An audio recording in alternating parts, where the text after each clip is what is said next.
سلام به دوستان عزیزم، من پارسا ویژن‌نژاد هستم. امروز میخوام بهتون آموزش ریختن اسکرین رکورد خودم بهتون بگم. یه اسکرین رکوردی که با کیفیت 1080p میریزه و خیلی خیلی خیلی عالیه و میخوام بهتون یک نرم افزار دیگه هم در کنار همین ویدیو بهتون آموزش بدم به نام نرم افزار هند بریک که کاهش دهنده همین ویدیوی من. واقعا با همین اسکرین رکوردر خب یک فیلم گرفتم 3 دقیقه 180 مگابایت بود.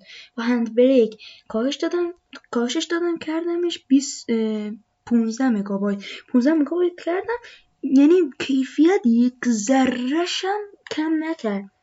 خیلی خوب. خب اول میریم توی گوگل کروممون،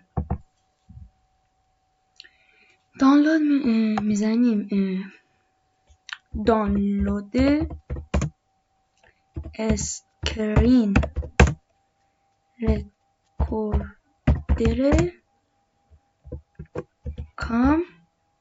کامتاسیا. اولین چیزی که اومد صاف 98 میزنیم روش، بریم تا پایین. این شکل نرم افزارش خیلی خوبه.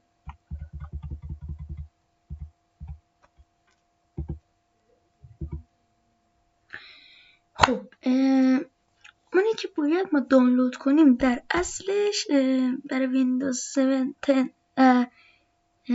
8 و 9 اینه. ورژن 2019 نسخه 64 ویدیو حجم 504 مگابایت. حجم زیاده ولی خیلی اسکرین رکوردر خوبه و اسکرین رکوردرش نیاز به اینترنت هم نداره. خیلی هم کار کردن باش ساده است و دکمه‌های عجیب غریبی نداره که بخوای چه دکمه‌ای داره من کدوم بزنم که اسکرین رکوردر کنه. همچین چیزی اصلا نداره. خب حالا برای نرم افزار هند بریک هم که بخوایم دانلود کنیم، حالا من نرم افزار کامتاسیا رو دانلود کردم. اینو زدم دانلود کردم. اینا همینی که دارم باش اسکرین رکوردر میگیرم، همین که دارم باش اسکرین این. خب حالا من میبندم صفحه‌مو. دانلود نرم افزار همینه که من می‌نویسم مو به مو بنویسم. دانلود نرم افزار هند بریک اینتر رو میزنی. باز همین اولیه صاف 98 رمزش هم بچه ها نکنن. آقا توی یک ویدیویی که گرفته بود نوشته بود رمز فایل soft.ir، نه soft98.ir. برای همین برای آقا ایرور میداد.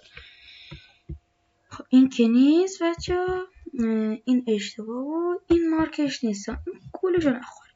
اصلا گولشو نخوریم. اینه فکر کنم. بله همینه. بله همینه که اینم نیست. نه بچه ها یه لحظه صبر کنیم، من برم پیداش کنم. اینه یاستیل.